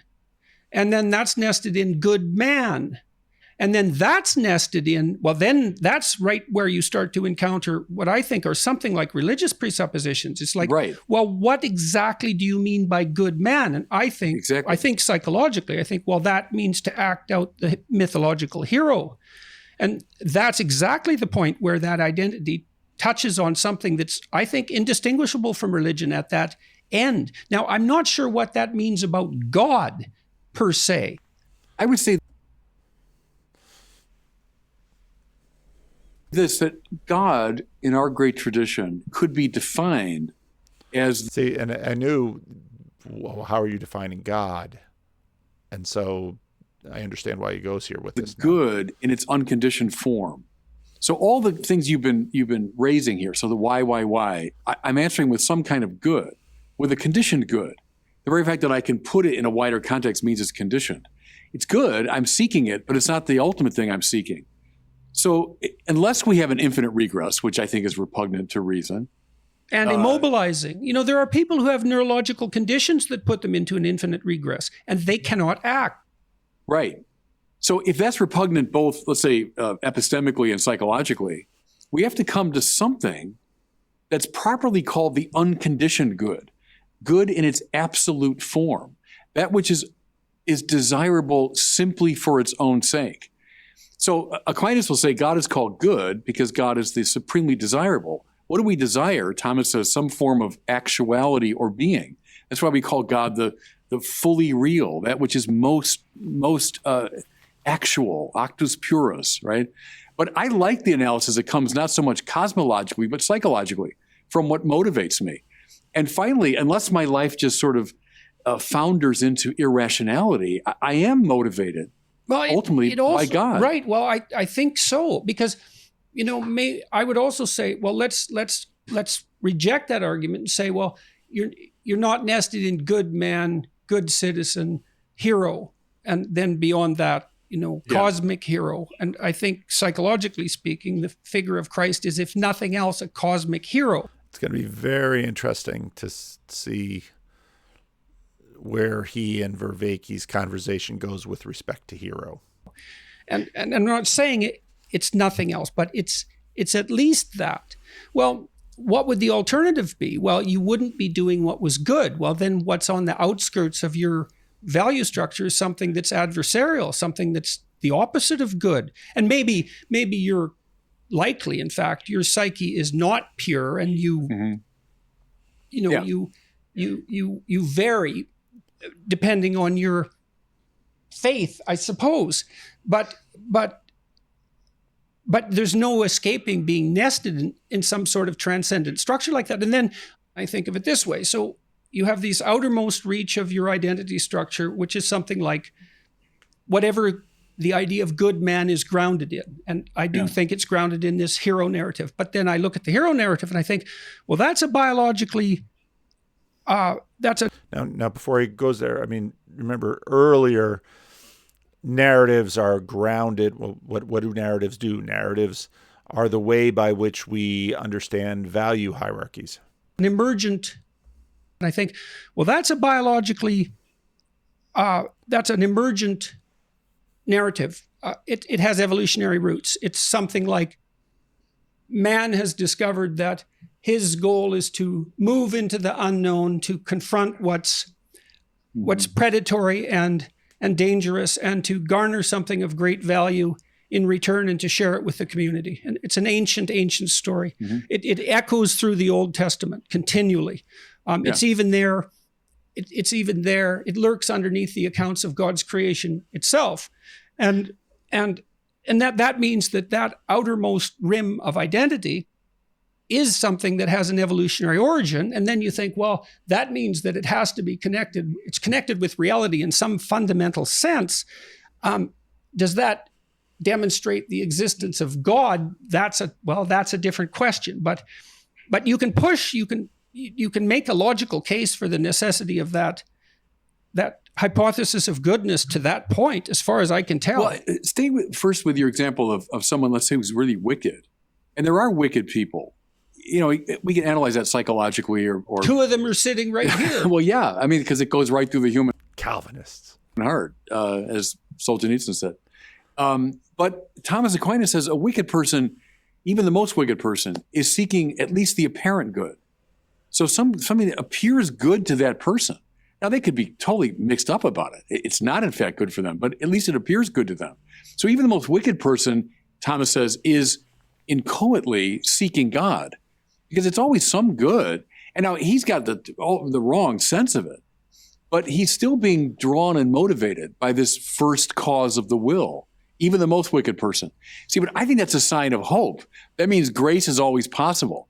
Now read, whether it's Dostoevsky or Flannery O'Connor and people that talk about the most wicked types, but they're sometimes the place where grace breaks through, because they are seeking God in their perverse way. So in a way, he's got us coming or going. Whether we're Mother Teresa or we're a wicked Dostoevsky character, we're all seeking God in some way. And I agree with you too about the Bible. The Bible. Well, I'm not that optimistic, because I don't think that all evil actions are misguided. I think that and I think that's best illustrated in the story of Cain and Abel. And I took the story of Cain extremely seriously. I think it has unbelievable explanatory power. It's quite staggering, that the power of that story, the explanatory power, especially for how short. See, and I don't actually like this part of the conversation so much, because it seems Bishop Barron was playing this tape here, and now Peterson's about to go off and it's Cain and Abel. I don't know that they're really connecting so well here. It is.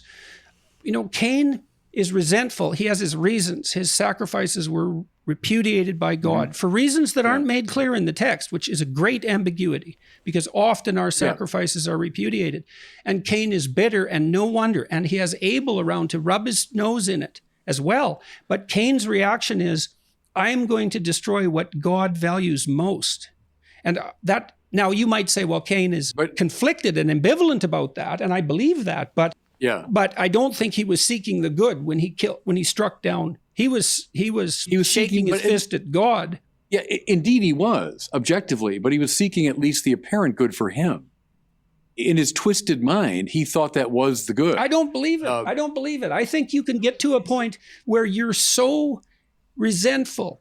I really believe this, that you're so resentful that you will do harm to yourself as well as everyone else, and actively. True, but a suicide is seeking at least the apparent good. A suicidal person thinks my non-existence is a good thing. So they are seeking the good, but in a twisted, misguided way. And to me, it's got metaphysical roots, because I would hold to the classical view that evil is a privatio boni, right? It's a privation of the good. So good is always more fundamental than evil. It has to be. They're not co-equal principles fighting away. So I'd repudiate any sort of Gnostic or Manichaean system. I believe that too. I believe that. I thought about that a lot. Jung is being accused of Manichaeism, for example, because he took evil so seriously. Who has? Sorry, I couldn't hear. Carl Jung was accused of Manichaeism. But he took. See, the conversation sort of loses a little something in this. They're sort of both talking, and they're not connecting.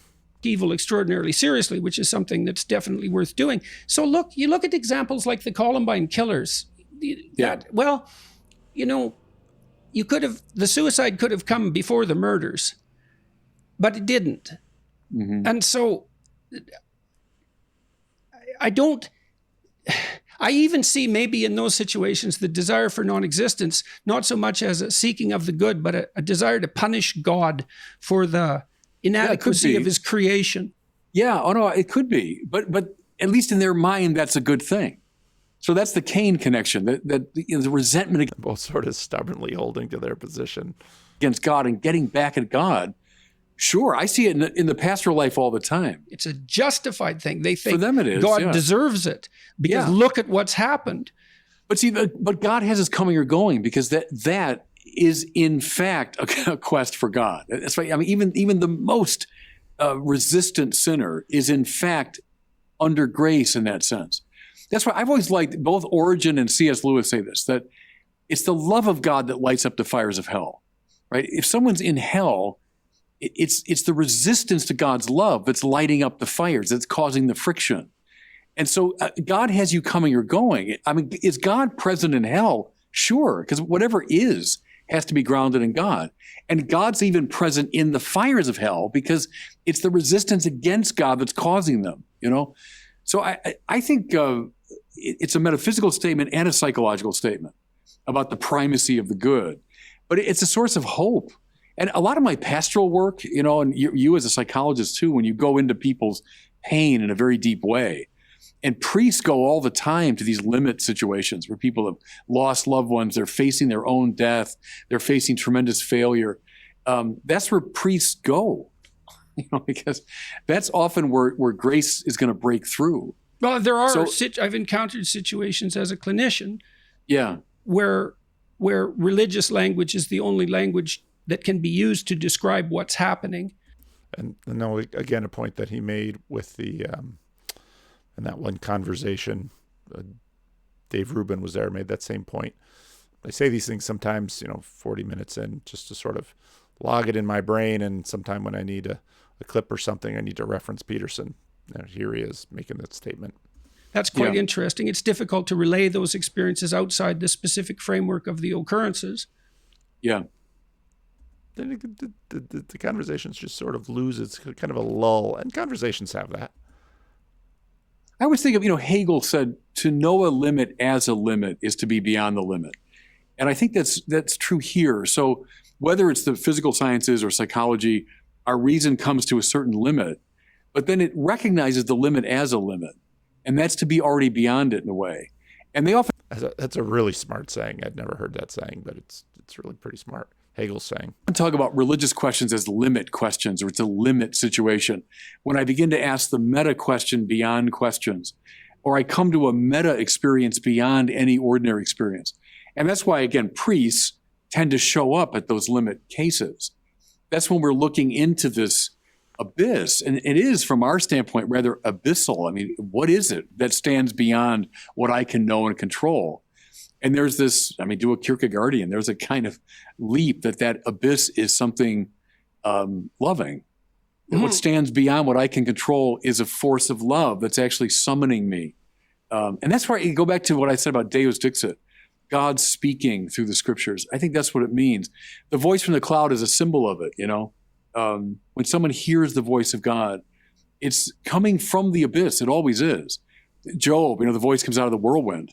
So your eyes are closed and you can't see anything, but from the whirlwind comes the voice. And again, that speech is so important because, Job, where were you when I did all these? I mean, what do you know about what's going on? You know nothing about what's going on. But from the abyss beyond reason comes the voice. And the Bible witnesses to that stuff all the time. And boy, it happens in people's experience. I mean, you and I both know that. When you come up against limits, what comes out of the abyss is a very interesting thing. Well, one of the ways that's interesting to think about this, I think, is that, well, let's assume that at the outermost limits of your identity, you don't make the assumption that you're involved in an enterprise that's good, nested inside a being that's good. Let's say you take the opposite approach to that. What happens to your behavior? And what I believe I've observed, and I tried to document this particularly in my book, Maps of Meaning, is that you start acting in ways that make everything worse very rapidly. Yes. So, I had a debate a while back with an antinatalist, David Benatar, and he believes that existence is so rife with suffering, conscious existence is so rife with suffering, that it would be better if it just didn't exist at all. Mm-hmm. So, and Dostoevsky's Ivan makes that case in The Brothers Karamazov brilliantly. He tortures his brother Alyosha, who's the novitiate. And it's a very interesting book because Alyosha is nowhere near the rhetorician that Ivan is, but he is the most admirable character in the book because of the totality of his personality, not because of the brilliance of his rational mind.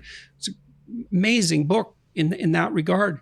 But the problem I had with Benatar's hypothesis wasn't its axiom, because I think you can make a strong case that there's so much suffering in the world that the question of its validity is a valid question.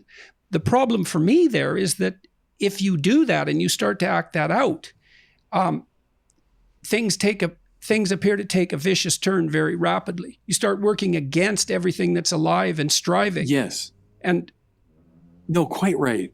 Gosh, there's a lot there. I was thinking of, as you were talking, the Dante's image of Satan at the pit of hell, not in a fiery place, but an icy place. Much, much better symbol of stuck. Right. Surrounded by the betrayers. Yeah, just chewing on the three great traitors. But his great wings, he's meant to fly. He's meant to fly up into the presence of God. But all they do is he's beating his wings. And that's our earlier point about he's seeking God. I mean, Satan is seeking God. You have to. That's the way the will functions. But all he's managing to do is make the world around him colder. So as he's beating his wings, he's creating the meteorology of hell, you know? So that's what happens when someone gets really stuck. They are, in fact, seeking God. That's a good image. It looks like Bishop Barron very determined to win this point. But and he cries from all six eyes. He's got six eyes and he's weeping and he's drooling from the people he's chewing and he's stuck and he's making the world colder. It's a beautiful picture. Good old Dante. It's a beautiful picture of what happens. It's really useful too for listeners to realize. If you look at, this is my opinion and you can take it for what it's worth, the images of Satan in Paradise Lost and in Dante's Inferno are unbelievably instructive.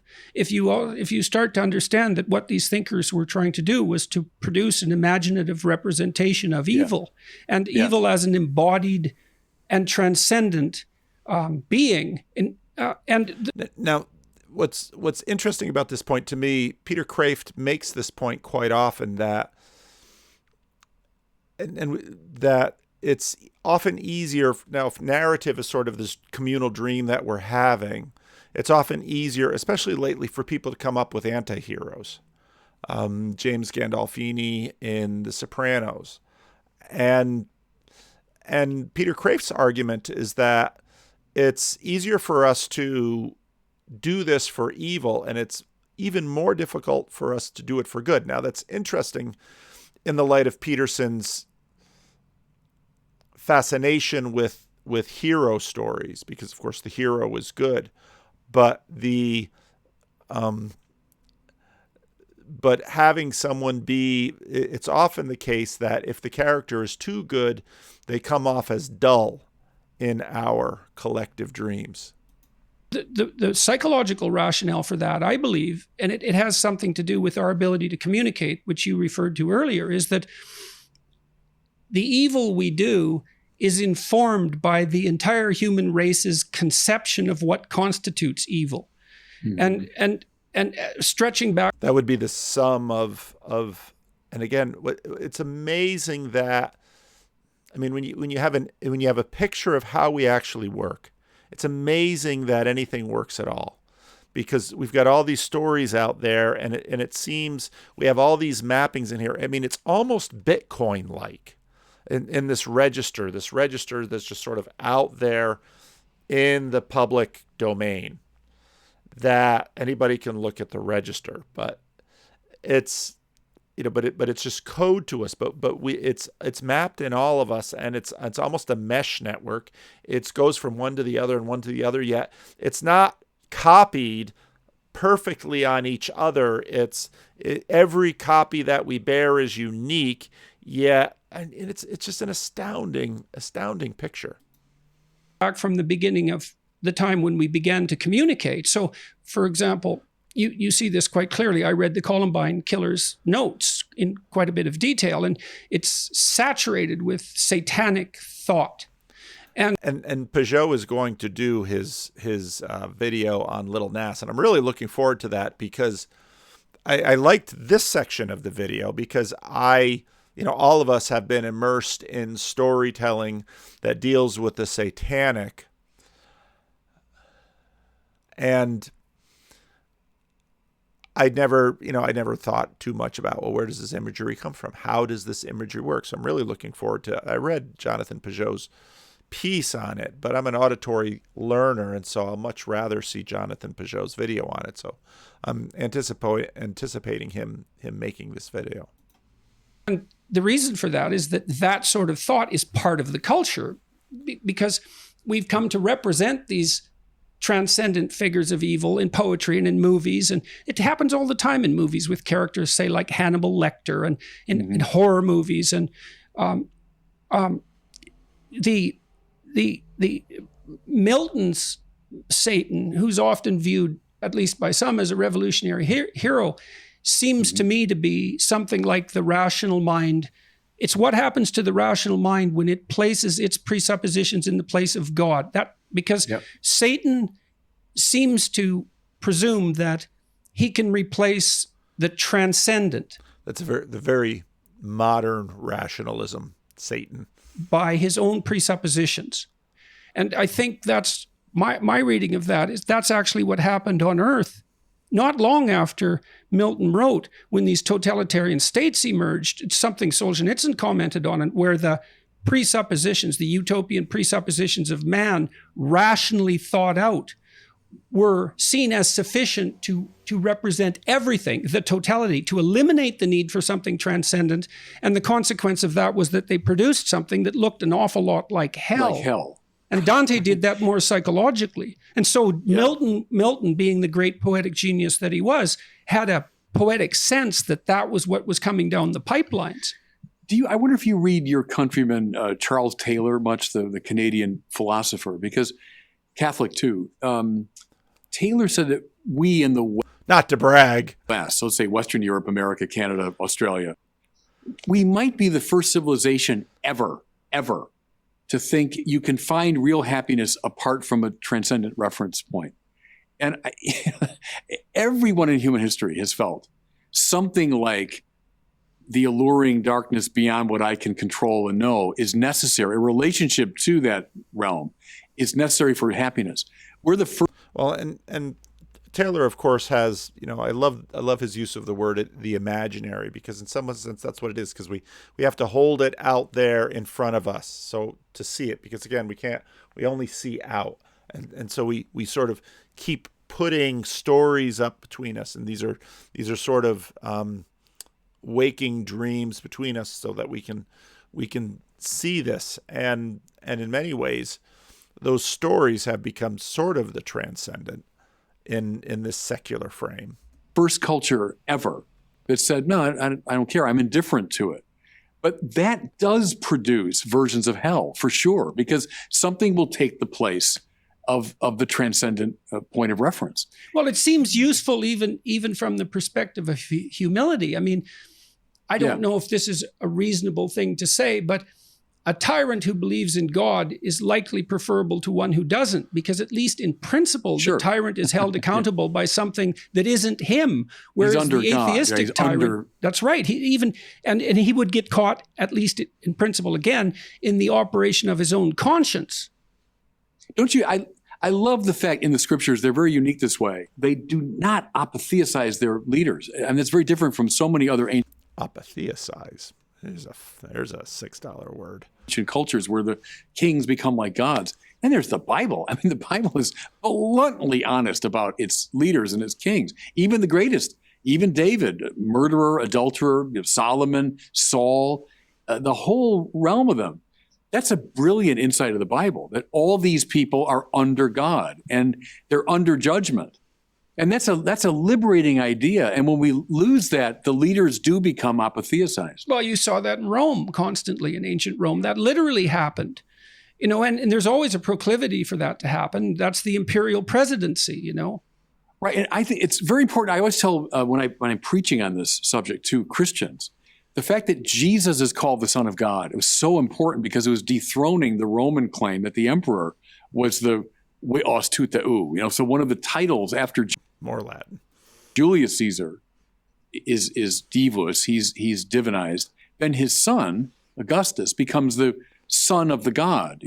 So when the first evangelists were saying, "I've got good news about Jesus, the Son of God," they were saying, right, it's not Caesar. He is not the Son of God. This one whom Caesar killed, by the way, he's the Son of God. But the Bible's always making that move of knocking our own pretensions off their pedestals. I think that's an amazing observation, actually. And it is one of the things that is extraordinarily striking about the Old Testament, is that it's so sophisticated psychologically, because what's happening there is that the idea of absolute sovereignty is disconnected from the person bearing the sovereignty. And so The first biblical lecture he goes into this. at the very least, again, speaking psychologically, what you have is the representation of God as that which is sovereign. And now each individual can be a representative of that and can have that operate within them, but they aren't that. And that well, as I said, at the least, that's a brilliant psychological innovation. And the fact that the biblical characters are they're realistic to the point of Dostoevskian painfulness. Abraham doesn't leave home till he's what, 80? He's 75 or something. 75. He's a late starter, right? Late starter, late bloomer, that Abraham. And then even marries his half sister. Won't even get out of the house to find a woman not member of his family. His life is just one god-awful catastrophe after another for the first while. It's like, you have some... It's because he doesn't believe. Contempt for him, let's say, because he's hanging around his father's tent, and then he does finally pay attention to the call of adventure, to God's voice, and he goes out and encounters tyranny and starvation and corruption, and he makes all sorts of mistakes, and it's easy to... I'm not sure that's exactly how... Well, the Abraham cycle is, in fact, God makes a promise, and Abraham keeps trying to make the promise happen for himself instead of receive it by grace, receive it by faith. Be contemptuous, I think, of the biblical characters because of that, but it actually speaks to their intense psychological realism. And it's so useful for people to see that, because Abraham, for example, is blessed by God despite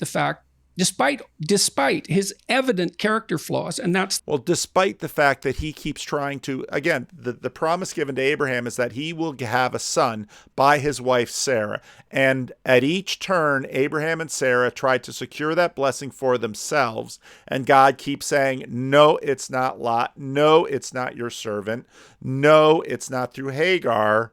And then the three come, and God says, Sarah, you will have a son and name him Isaac. And of course, she laughs. That's the story. It's the case for the patriarchs in general. And so then for it is David, remarkable. Right. A descendant of yours I'll put on the throne that will last forever, to David, who was a deeply flawed character. What I find cool is that even before you get to the human characters, go to the very beginning of the Bible, and you have a dethroning of the cosmic pretenders to the absolute. So in the creation account, sun, moon, stars, planet, animals, the earth itself, all the things mentioned were worshipped in different contexts. So the author is saying, no, no, no, no. They're not divine. They're creatures. But then he turns it around beautifully. But they have a purpose, which is to give praise to God. So they're not God. They should be dethroned from that. But now they're given the privilege of praising God with their manner of being, led by the conscious creature, human beings, who, and Catholics know this, whoever comes at the end of a liturgical procession is the one that leads the prayer. So Genesis, the opening verses sound like a liturgical procession, first this, then that. Well, that's good. I didn't know that. So, hey, 2 points for Catholic liturgical processions. It sounds like a good thing. Evening came, morning followed, then the fourth day. And it's like a steady procession of liturgical actors. The last figure, the human being, is the one now that will lead the chorus of praise. To my mind, it's the master theme of the whole Bible, if you want, is we're rightly constituted when we give praise to God and can lead all of our creaturely brothers and sisters in the right praise of God. Sin is bad praise. It's without fail in the Bible. They went after false gods. They went after the gods of those people. They abandoned the teaching of the Lord.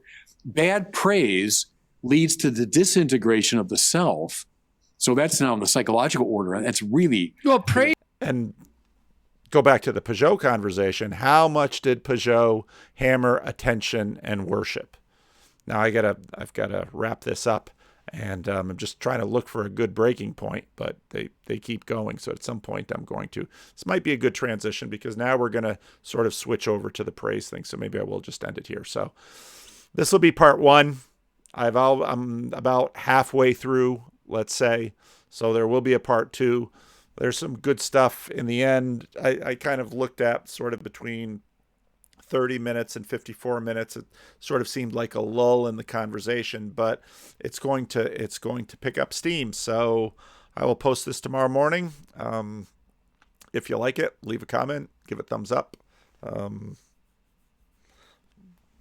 Get done with this. And, I did the Russell Brand thing last night, and that was an hour and 40 minutes. And it's kind of, Luke noted in the timestamp that I yawned. Yes, I do read the comments. And Philip, no, I'm not deleting your comments. I never delete comments. I only delete the spam bot comments.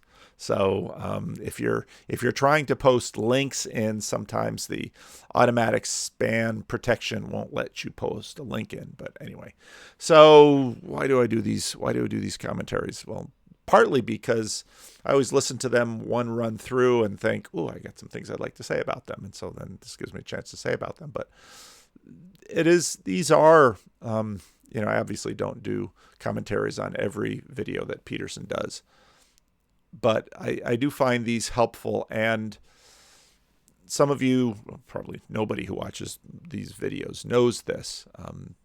It was 15 years ago or so when I sort of did a deep dive into Tim Keller. I didn't have YouTube or anything like that. That would have been an interesting thing to do commentary on Tim Keller sermons on YouTube. But his sermons weren't really on YouTube then either. But one of the things that I did was I did a digestion of his sermons, and I would do that on my blog, and I would list all the comments, and I would sort of do write-ups on different sermons as they would come through, because I actually found that helpful in terms of you watch a conversation like this, and I mean, both men are so brilliant. I mean, those of you, obviously many of the people who watch these videos are Peterson fans, but Bishop Barron is a brilliant man. I mean, he's got stellar academic credentials. He's well-spoken. He's extraordinarily well-read. I could hope to be like Bishop Barron someday, and someone you say, yes, Paul, join the Catholic Church. I hear you, Hank. I hear you. I'm still CRC. Plan to be that to the end. But it helps me to slow down, listen, digest, and apparently you all like it too. So, if y'all like it and I like doing it, then it's a worthwhile thing to do. So again, I do feel tremendously indebted to you all for listening. And if you got to all the way to the end on YouTube, you can see like the drop off of people, the first minute or so, it's like whoosh, because people click on, it's like, oh, is this interesting? No, this is crazy guy with this big beard and he rambles and he never gets to the point. I don't want to watch that. But then, those of you who hang on to the end, well, here's the end. So leave a comment, like, subscribe, all those fun YouTube things. And Lord willing, I will do commentary on the other half of the video. So thanks for watching.